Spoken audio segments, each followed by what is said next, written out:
7 fires near the Lobato Bridge. 7 arsons of people burning people's houses down. Burning their houses down. 7 fires near the Lobato Bridge, and this is all within a 2-mile radius. All within a 2-mile radius. You don't think that's a little bit suspicious? So let's just go through each one of the details of each one of these fires. And then we'll speculate about who could have committed these fires. Who is the firebug? Who's the arsonist or arsonist? Is there a team of arsonists? Is this the Mickey Mouse KKK? So the first fire, you have a big fat log right in front of this house. It looks like a sample property. It almost looks like somebody was wanting to make this property so pretty than everybody else was going to. So John M. Krimm's house, I believe it's John M. Krimm. He's the one that owns the property right now.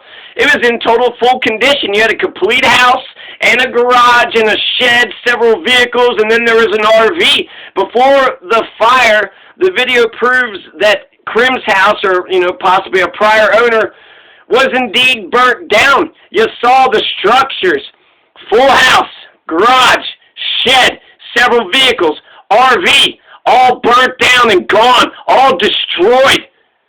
Probably robbed beforehand and then destroyed. This is located at the corner of Kiowa Trail and Pecos Trail. So Kiowa Trail and Pecos Trail is not just a couple minutes that direction. According to the GIS map system of Costilla County, Colorado, this property is currently owned by John M. Krimm, and his address is 198 Brackett Cemetary Rd, Upton, Kentucky, 42784, parcel number 7151559. The site address is 1907 Pecos Trail. John M. Krimm's house, located on the northwest corner of the Kiowa and Pecos Intersection. So, on the corner of Kiowa and Pecos Intersection, brand new, looks like fantastic house. What the fuck? What the fuck is going on? Full house, garage, shed, vehicles, RV. Jesus Christ. Okay, so that's fire number 1. Fire number 2, you got a burnt pile, an RV pile, a burnt RV pile. This is actually just south of Edward Brewster's house.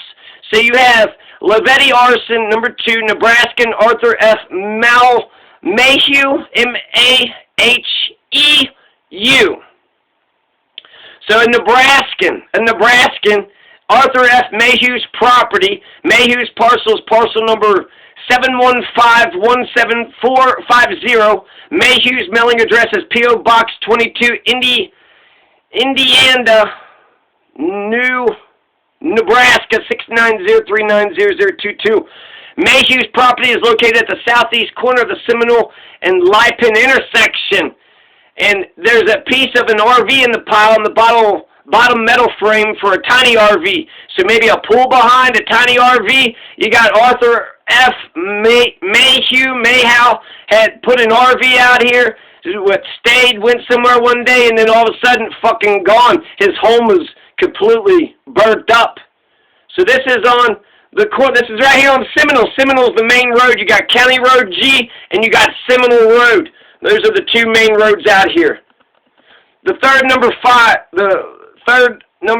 3, fire number 3. You have a trailer. It looks like a big major trailer, a full-size trailer. It looks like a hippie commune of some sort. So this big hippie commune trailer. This happened at Stanley M. Zielinski's property. So Stanley M. Zielinski's parcel number is 71521-620. His mailing address is 5331 W. Berenice Avenue, Chicago, Illinois, 606-412-548. Now this is, according to the GIS map system of Costilla County, you can see, compare and contrast with the Google Maps, there's vehicles and housing prior to the fire. So it's either, there's housing on the GIS map, there's housing on the Google Maps, there's vehicles, there's housing. I don't know what the fuck happened here. So the hippie commune is going to get burnt up. Zielinski's property is located at the southeast corner of Kiowa and Inca Intersection. Kiowa is this road right here. So Seminole is the main road, and then Kiowa is another main road, but like way over there that's adjacent. You got Seminole, Kiowa, Zuni, and then Vallejo. So already a hippie commune, somebody's RV home, somebody's home, along with a shed and everything, you know, an RV, a shed, a garage, an entire house. He had a big fat log in front of the house just for decoration, a big fat log just right there. It looked so humble and sweet and kind. It's like, Jesus Christ, that's the kind of people I want here. People that just want to work on their own damn property. This fucking arsonist bullshit. Fire number 4. Now this is a guy named Sarge. Apparently his actual name is Chester L. Mitchell, 1407 War Eagle Trail. He lives next to Rio Grande by the Lobato Bridge. He lives next to Tartaria Nick Villela.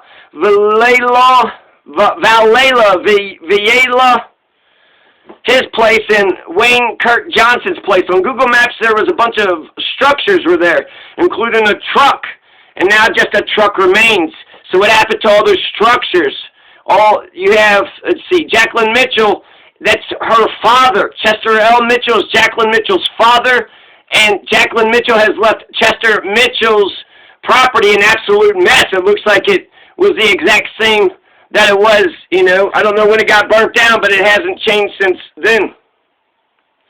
So Sarge's place got burned down. The hippie commune got burnt down. Sarge's place, the burnt RV pile, Nebraskan, poor Arthur Maheu. Why did we fuck with Arthur Maheu? What the fuck did Arthur Maheu do to anybody? And then that sample property, the big fat log in the front with John M. Krimm. So that's fire number 1, number 2, number 3. Now fire number 5.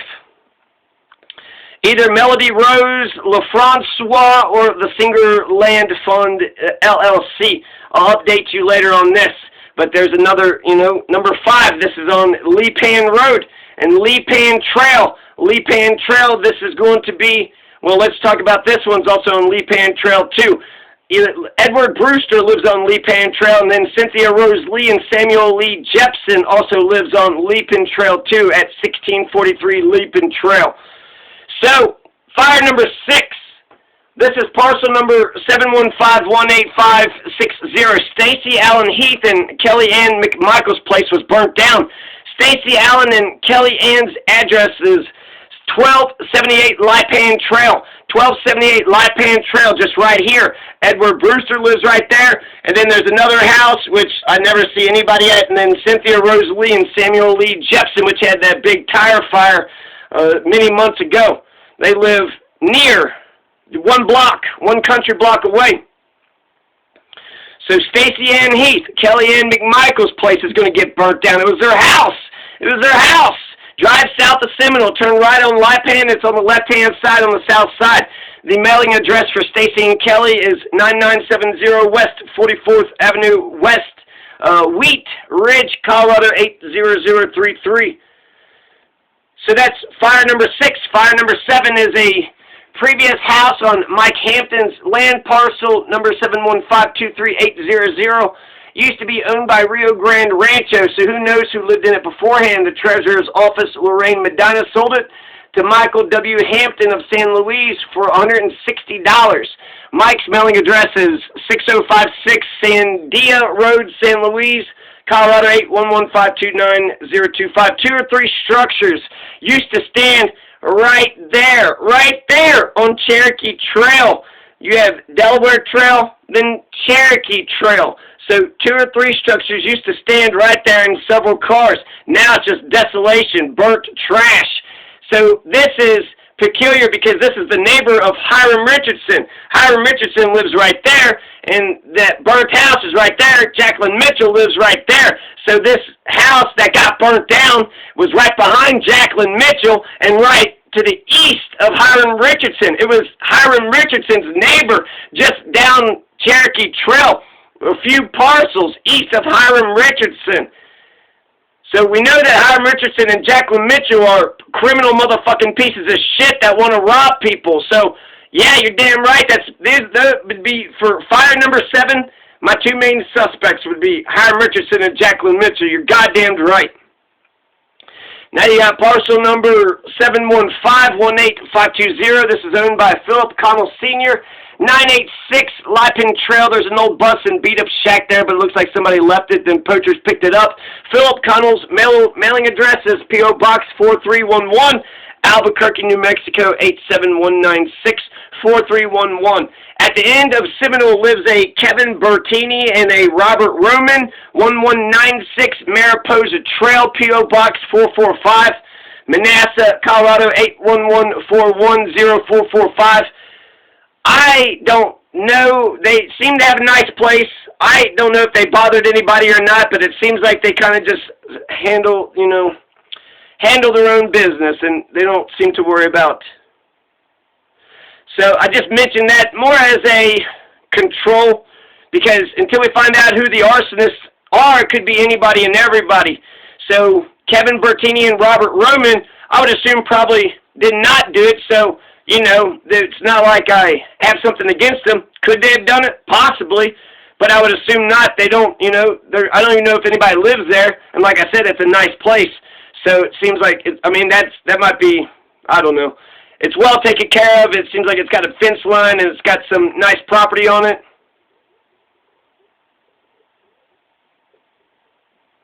So I mentioned that because that's the control, right? I think those are two nice guys that own some property at the end of Seminole Trail.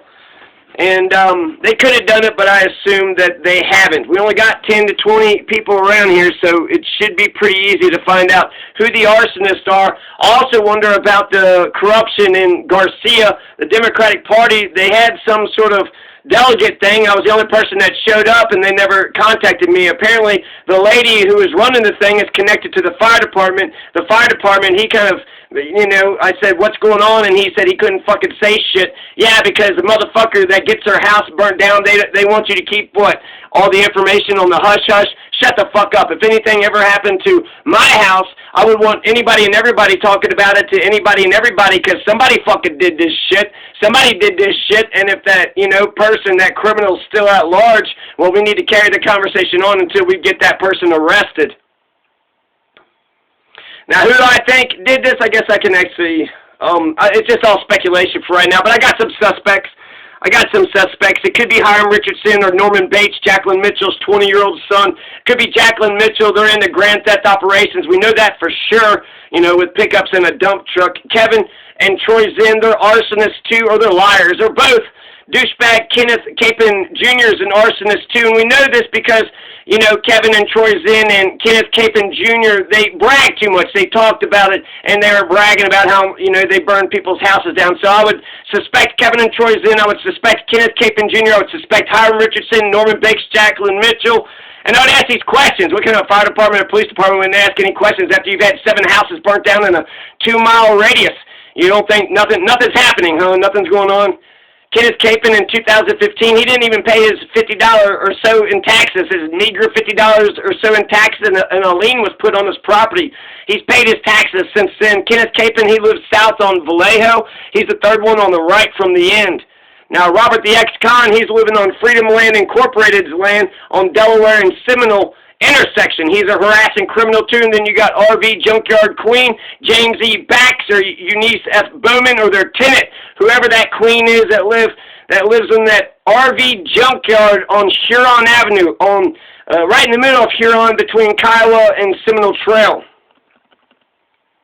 Now, there's been some major operations. You just had a tent operation here, a white Jeep and I want to say maybe a kind of truck or something. You had a white Jeep and a tent that just spent the night, 2 nights. I don't know who's stalking me out here, but it's been like this for about a year. You had a Penske truck that came out of Jaroso, right? You had a Penske truck. You had this black truck and a gray beat-up SUV.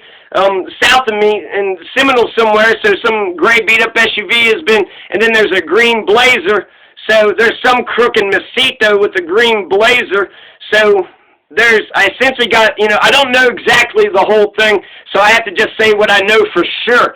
So what I know for sure is that Kenneth Capon Jr. and Kenneth Troy Zinn are arsonists, or they're liars, but they're going around bragging about it. Seems, I think they're arsonists. I think that they Yeah, they burnt, houses down. They burnt 7 houses down at least. Hiram Richardson, Norman Bates, Jacqueline Mitchell, all these people, right? So collectively, they bragged about burning down houses. Which houses specifically, I guess I don't know. So they burnt down 1 or 2 houses, but they are arsonists. So they got that in their blood, right?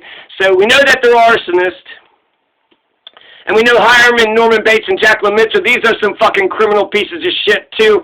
So you got Criminal 1, Criminal 2, Criminal 3, Robert the ex-con. Nobody knows who the hell this ex-con is. He'd been in jail. Who knows why he went to jail. Then you got the RV Junkyard Queen. Who is that? James E. Bax, Eunice F. Bowman, or some tenant? Who the fuck is living out there in that RV junkyard? Who's the queen of the RV junkyard? And what I was saying before is that this has been, major operation. They got fucking dump trucks and shit, a Penske truck out of Hermoso. So there apparently is some money. There was, that tent in that white Jeep, but there was also just about a hill or 2 over, you had an RV that was just sitting on top of the hill. They hate it when I walk my dogs. That's the biggest fucking problem that they hate. They can't stand a motherfucker who's, just bicycling around, and I guess it's a smile. If a man is bicycling around and walking his dogs and he's smiling, these motherfuckers can't stand that shit. So they went ahead and got this RV, and they set the RV on top of the hill over here, and they're sitting there just, basically watching me day and night. So whenever I go out to walk my fucking dogs, there's times when it's like 8 in the goddamn morning, motherfucker would just be right here at the end of Huron Trail, just sitting there like a fucking creepy-ass motherfucker, right? So there's money. There's people that have property, and there's people, that have money that's involved in this shit. So fucking moved his RV just to fucking wait for me to, walk my fucking dogs, to drive by, to, I guess to try to do some sort of psychological terrorism to intimidate me out of my home. Yeah, that's not going to happen. You do it to others the way, and then justice is eye for an eye. So you're doing that to me, then I'm going to do that to you. You're going to try to get me out of my home so you can rob me? Is that the fuck you motherfucker? Over and over again, there's not just firebugs. They don't want to just burn these people's houses down. They're thieves. They're stealing. Bruce T. Johnson, he got robbed too. They flipped his RV over. You just had Frank Bowski. Frank Bowski had got his, or Borski. He got his truck was shot at, and then somebody tried to steal the catalytic converter or some shit. So they're not like stealing like just easy fucking things. It's like very specific shit, right? Somebody had a truck just like that, so they want to get the catalytic converter. They flipped the RV over and like took the tires and shit underneath of it, but didn't take anything in the inside of the fucking RV. It doesn't. It almost seems like they're just kind of stealing 1 or 2 things or whatever, and then setting it ablaze. So they're being. It's very stupid, but. So yeah, there's those would be my suspects: Hiram Richardson, Norman Bates, Jacqueline Mitchell, Kevin and Troy Zinn, Kenneth Capin Jr., Robert the ex-con, the RV Junkyard Queen, and then whoever, the Penske truck out of Hermoso, the black truck, the gray beat-up SUV south of me down Seminole somewhere, in the green Blazer. Whoever, belonged the crook and Mesito. So whoever these people are, I might be, doubling up. They might be the one and the same people. But I've noticed, vehicles, and then I've just heard these names and what have you. So there you go. 7 fires, 7 arsons in southwest Costilla County, and nobody seems to be concerned. Nobody seems to think that's a fucking problem. Is that not a major fucking crime? Jesus Christ.